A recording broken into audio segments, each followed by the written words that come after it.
Tingginya peminat pencari kerja bahkan membuat lowongan kerja PPSU atau pasukan oranye ramai didatangi para pelamar. Inilah pemandangan pintu masuk Balai Kota Jakarta pada Rabu 23 April lalu. Sejak pagi, calon pelamar dari yang muda hingga tua sudah rela mengantre dengan membawa berkas persyaratan untuk melamar sebagai PPSU.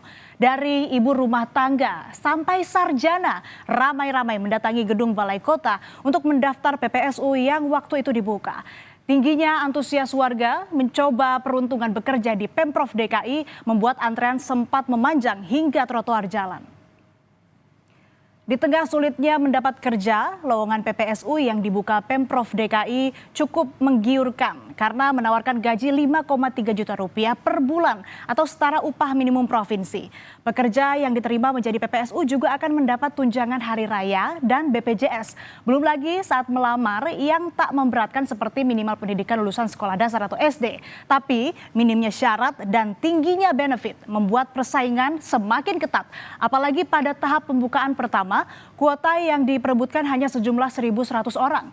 Sarjana muda pun tak gengsi melamar posisi PPSU atau yang dikenal sebagai pasukan oranye. Yang penting halal dan bisa menopang kehidupan sehari-hari. Dalam program Dipo Investigasi episode Nestapa Pencari Kerja, seorang pria bercerita mengapa ia mau bekerja sebagai petugas PPSU meski telah susah payah bergelar sarjana. Saya ingin konfirmasi dulu, Mas Rifki.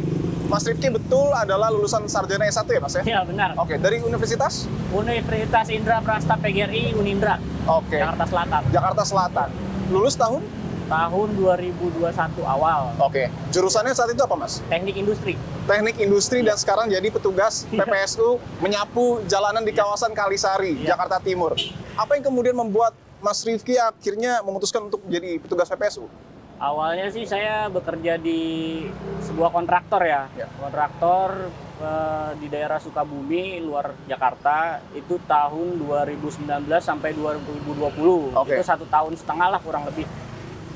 Waktu itu saya terkena PHK juga karena COVID 2020. Terus ada lowongan di Kelurahan Kalisari sebagai petugas oren. Oke. Saya coba lah.